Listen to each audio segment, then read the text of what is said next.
Hello guys, welcome back to another video. 7 heavens and 7 earth in Quran and Science. 7 आसमानों के बारे में कुरान के अंदर, इस्लाम के अंदर हमें नॉलेज दी जाती है और 7 ही धरतियों के बारे में भी कुरान में और साइंस के थ्रू क्या बताया गया है। जैसा कि 7 आसमान, 7 स्वर्ग, 7 जन्नत, जो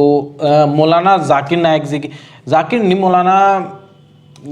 तारिक जामिल जी की वीडियोस के अंदर हमने काफ़ी हद तक सुना है उसके बारे में, उन्होंने बहुत अच्छा एक्सप्लेन किया है। उनकी वीडियोस हमने बहुत सारी कर रखी है, ऑलरेडी है चैनल पे, आप चेकआउट कर सकते हो। तो उसी से रिलेटेड है, हमने ये अलग टाइप की वीडियो है, तारिक जामिल साहब की नहीं है ये video, but 7 heavens and 7 earth in Quran and science उससे रिलेटेड है। तो फिलहाल हम देखते हैं कि इन्होंने किस हद तक बयान किया है और किस हद तक रिप्रेजेंट किया है, कितने अच्छे से रिप्रेजेंट किया है। तो फिलहाल हम वीडियो को स्टार्ट कर लेते हैं और देखते हैं इन्होंने वीडियो में क्या बताया। 7 heaven and 7 earth in Quran and science. अस्सलाम वालेकुम दोस्तों, मेरा नाम है असीब शफकत और आप देख रहे हैं हंसी टीवी। हंसी टीवी की वीडियो है, इनकी वीडियो दोस्तों तो कुरान पाक की बहुत सूरत तराक की आयत 12 के अंदर अल्लाह पाक फरमाते हैं, वो अल्लाह ही तो है जिसने 7 आसमान पैदा किए और ऐसी ही ज़मीनें जिनमें इसके हुक्म उतरते रहते हैं, ताकि तुम लोग जान लो कि अल्लाह ताला हर चीज़ पर कादिर है और ये कि वो अपने इल्म से हर चीज़ पर अहाता किए हुए हैं। इसके बाद सूरह अल बकरा की आयत 29 के अंदर अल्लाह पाक इरशाद फरमाते हैं, वही तो है जिसने सब चीज़ें जो ज़मीन में हैं तुम्हारे लिए पैदा की, फिर आसमान की तरफ मुतवज्जे हुआ तो इसको ठीक 7 आसमान बना दिया और वो हर चीज़ से खबरदार है। इन आयत मुबारक से ये वाज़ेह हो जाता है कि वो आसमान जिसे हम अपनी ज़ाहिरी आंखों से आज देख रहे हैं, वो महज एक आसमान तक महदूद नहीं है, बल्कि बिल्कुल इसी तरह के और इसी से मिलते जुलते 7 आसमान या कायनातें मौजूद हैं जो हमारी नज़रों और सोच से बहुत बहुत दूर हैं। बिल्कुल इसी तरह से 7 ज़मीनों का भी जिक्र किया गया है, जो एक साहिब अकल शख्स के दिमाग में ये सवाल ज़रूर पैदा कर सकती हैं कि तय बतय 7 आसमानों से और 7 ज़मीनों से दरअसल मुराद क्या है। क्या वाकई हमारी इस कायनात के जैसी कई और कायनातें भी वजूद रखती हैं, जहाँ पर इंसानों जैसी या कोई भी और मखलूक वजूद रखती है और यहाँ पर अल्लाह ताला के अहकामात भी नाजिल होते हैं, जो कि हमारी मौजूदा कायनात से बिल्कुल अलग और जुदा हैं, या फिर इससे मुराद ज़मीन के गिर्द मौजूद कुदरती हिफाजती तहें जैसे कि ट्रोपोस्फेयर, स्ट्रेटोस्फेयर, मेजोस्फेयर, थर्मोस्फेयर, ज़मीन का कुदरती मैग्नेटिक फील्ड या फिर ओजोन लेयर वगैरह हैं, जो कि हमारी ज़मीन को हर लम्हा खला से आने वाले बैरूनी खतरात से बचाती हैं और ज़मीन पर ज़िंदगी के वजूद को कायम रखने के लिए इंतहाई ज़रूरी हैं। जहाँ तक आसमानों की बात है तो इस बात के अंदर कोई शक नहीं कि 7 आसमानों से मुराद हमारे आसमान जैसे 6 और जहाँ भी हैं, जिसका वाज़े तौर पर जिक्र कुरान करीम के अंदर कई मकामात पर किया गया है। कुरान करीम के अंदर 250 से ज़्यादा मकामात पर आसमान का जिक्र किया गया है, जैसा कि सूरह अन-नबा की आयत 12 के अंदर अल्लाह पाक इरशाद फरमाते हैं, और हमने तुम्हारे ऊपर 7 मजबूत आसमान बनाए। बिल्कुल इसी तरह से सूरह अल इसरा की आयत 44 के अंदर अल्लाह पाक ने मजीद फरमाया, 7 आसमान और ज़मीन के अंदर जो लोग भी हैं सब की सब इसकी तस्बीह बयान करते हैं, और मखलूक़ात में कोई भी चीज़ नहीं मगर इसकी तारीफ़ के साथ तस्बीह करती है, लेकिन तुम इसकी तस्बीह को नहीं समझते। बेशक वो बुर्दबाद गफ़ार है। यानी कि खालिक के कायनात ने सिर्फ एक नहीं बल्कि 7 कायनातें बनाई, और इन्हीं कायनातों के अंदर ज़मीन की तरह की ही कई ज़मीनें मौजूद हैं, जहाँ पर कई नामालूम मखलूक़ात आबाद हो सकती हैं, जैसा कि हज़रत आदम अलैहिस्सलाम के ज़मीन पर आने से पहले ज़मीन पर जिन्नात आबाद थे। इसके अलावा नबी पाक सल्लल्लाहु अलैहि वसल्लम का सफ़र मेराज इस बात का वाज़ेह तरीन सबूत है, जब अपनी जनती सवारी बुराक पर सफ़र करते हुए हज़रत जिब्राइल अलैहिस्सलाम के हमरा तमाम आसमानी रास्तों को आप सल्लल्लाहु अलैहि वसल्लम ने पार किया, जिसके अंदर 7 आसमान भी शामिल हैं। आपने पहले आसमान पर जिसका नाम रुकैया है और ये दूध से भी ज़्यादा सफ़ेद है, यहाँ पर हज़रत आदम अलैहिस्सलाम से मुलाकात की। फिर दूसरे आसमान पर जिसका नाम फैदूम या माउन है, और ये ऐसे लोहे का बना है जिससे रोशनी की शुआएं फूटती हैं, यहाँ पर हज़रत ईसा और याह्या अलैहिस्सलाम से। जबकि तीसरे आसमान पर जिसका नाम मलकूत है और ये तांबे का बना है, यहाँ पर हज़रत यूसुफ अलैहिस्सलाम से। चौथे आसमान पर जिसे जोरा कहते हैं और ये सफ़ेद चांदी से बना है, यहाँ पर हज़रत इदरीस अलैहिस्सलाम से। पांचवें आसमान पर जिसे मजीना कहते हैं और ये सुर्ख सोने का बना है, हज़रत हारून अलैहिस्सलाम से। छठे आसमान पर जिसका नाम खालिसा है और ये चमकदार मोतियों से बना है, यहाँ पर हज़रत मूसा अलैहिस्सलाम से। और सातवें आसमान पर जिसका नाम लाबिया या दामे है और ये सुर्ख याकूत से बना है, यहाँ पर हज़रत इब्राहीम अलैहिस्सलाम से मुलाकात की, और इसी जगह पर बैतुल मामूर भी मौजूद है।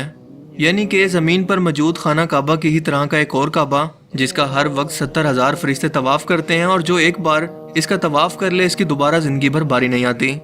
इन्हीं 7 आसमानों के ऊपर जन्नत और जहन्नुम मौजूद हैं, اور جنت کا ہر درجہ ایک سیارے کی صورت میں موجود ہے۔ اسی طرح جہنم کے بھی 7 درجے ہیں، یعنی کہ 7 سیارے یا پلینٹ اس کے اوپر سدرۃ المنتہا یعنی کہ بیری کے درخت تک موجود ہیں، جو کہ ہر مخلوقات کی حد ہے، اور اس سے آگے کوئی بھی مخلوقات اگر بڑھنا بھی چاہے تو وہ جل کر خاک میں بدل جائے گی۔ لیکن اللہ کے رسول سفر معراج پر اس سے بھی آگے تشریف لے گئے اور حضرت جبرائیل علیہ السلام اس درخت کے پاس یہ کہہ کر رک گئے کہ اے اللہ کے رسول، یہ میری حد ہے، اگر میں نے اس سے ایک قدم بھی آگے بڑھنے کی کوشش کی تو میرے پر جل جائیں گے۔ سدرۃ المنتہا کے اوپر اللہ تعالیٰ کا عرش موجود ہے، جو کہ زمین اور آسمان یا اس پوری کائنات کا احاطہ کیا ہوا ہے۔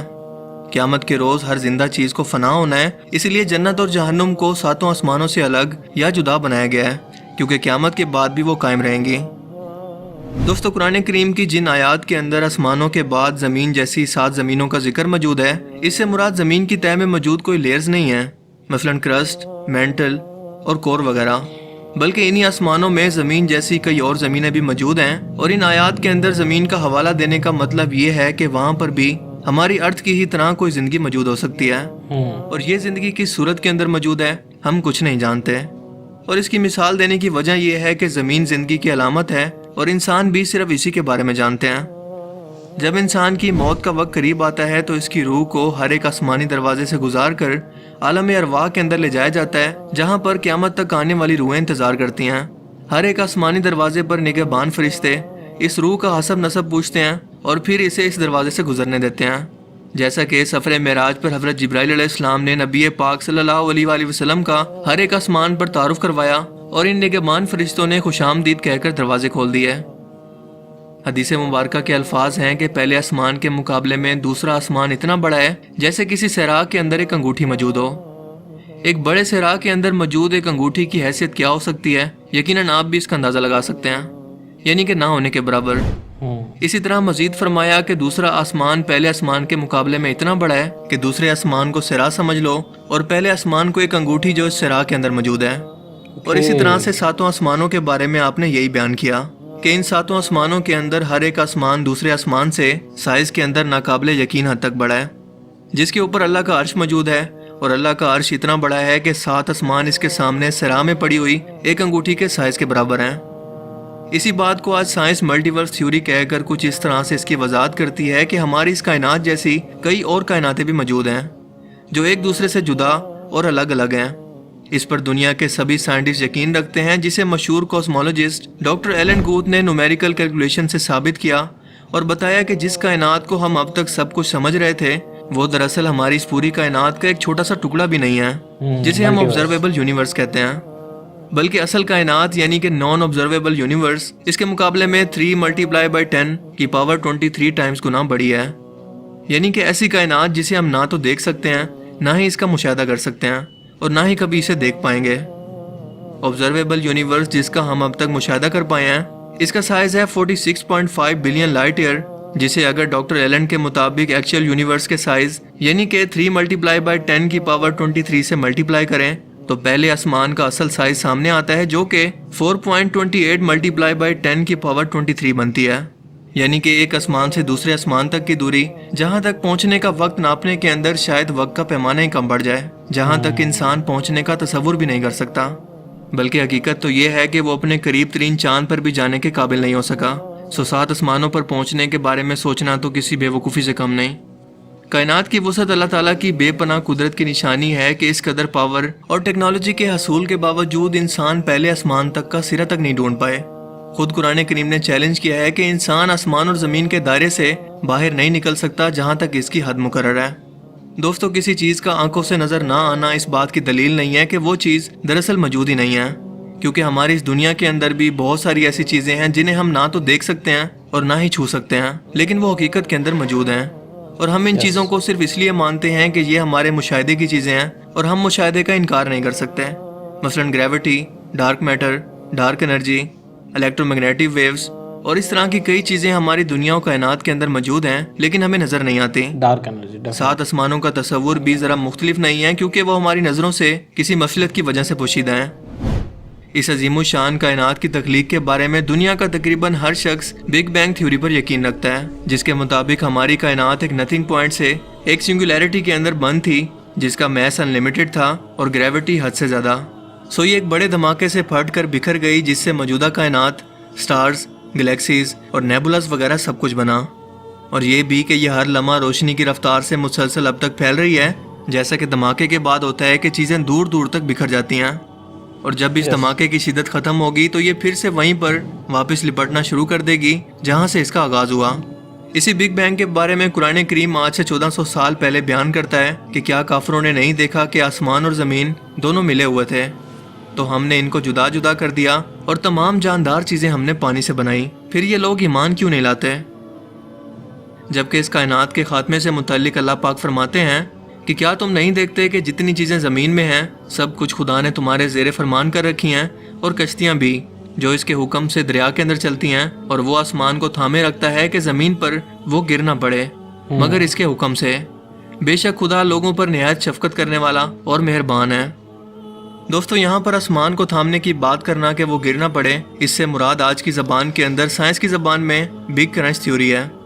जिससे मुराद ये है कि जिस रफ्तार से हमारी ये कायनात फैल रही है, इसी रफ्तार से एक दिन सुकड़ कर फिर से एक सिंगुलैरिटी के अंदर बदल कर बिल्कुल ख़त्म हो जाएगी, यानी कि रिवर्स होकर बिल्कुल एक गुब्बारे की तरह, जिसके अंदर हवा भर कर इसे खोल दिया जाए और इसके बाद वो अपनी असली हालत के अंदर वापस आना शुरू कर दे। बिल्कुल यही हाल ग्रेविटी भी पूरी कायनात का करेगी। और ज़रा सोच कर देखें कि ये ग्रेविटी जैसी फोर्स दरअसल है क्या, जो हमें नज़र नहीं आती लेकिन वजूद रखती है। एक ऐसी ताकत जो निज़ाम कायनात संभाले हुए है लेकिन इंसानों के कंट्रोल में नहीं। यकीनन ये अल्लाह का हुक्म है, वरना पूरा आसमान और इसमें मौजूद हर एक चीज़ आज ही इंसानों पर गिर पड़े। आज से 1400 साल पहले इस कायनात के पैदा करने, इसके खात्मे और इसकी वसतों को अरब के सराग के अंदर जब किसी भी किस्म का कोई फल्कियाती या कॉस्मोलॉजी का कोई इल्म मौजूद ही नहीं था, किसने अपने प्यारे पैगंबर को ये सब बातें इतने वाज़ेह अंदाज के अंदर बयान की, जिसे आज 21वीं सदी की साइंस आज के दौर की सबसे बड़ी दरियाफ्त के तौर पर पेश करके फ़ख्र महसूस करती हैं। यकीनन इस खालिक ने, जो इस पूरी कायनात को पैदा करने वाला और इसके राजों को जानने वाला है, वो इस पूरी कायनात का अकेला बादशाह है, जिसके दस्ते कुदरत के अंदर इस पूरी कायनात का हर एक ज़रा है, और वो इस ज़रे से भी गाफिल नहीं है। मुझे उम्मीद है कि आज की इस वीडियो से आपको बहुत कुछ नया जानने को मिला होगा और ये वीडियो आपको पसंद आया होगा। वाह यार, हम तो खो ही गए बिल्कुल मैं वीडियो में, क्योंकि यार डेफिनेटली साइंस से रिलेटेड जितनी भी वीडियो होती है, स्पेस से रिलेटेड जितनी भी, मुझे बहुत मज़ा आता है उनके अंदर।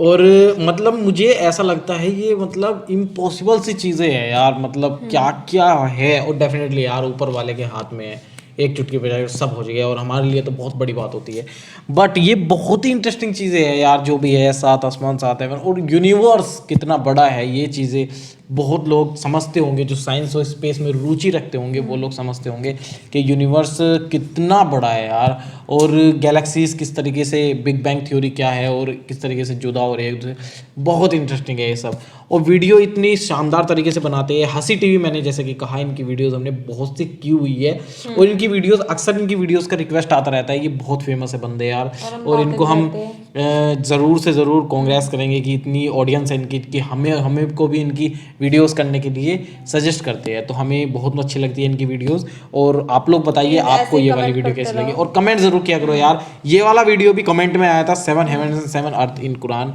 And science, Hansi TV, definitely ये मैंने सजेशन ही लिया है ये वाला, और मुझे बहुत मज़ा आया इस वीडियो में। तो आप लोग सजेस्ट करते रहो, लाइक करते रहो वीडियो को, और सब्सक्राइब कर लो चैनल को, और शेयर करते रहो अपने फ्रेंड्स और फैमिली में वीडियो को। फिलहाल यहीं तक रखते हैं वीडियो को, मिलते हैं आपसे इस तरह की नेक्स्ट वीडियो में, तब तक के लिए tata bye bye and take care.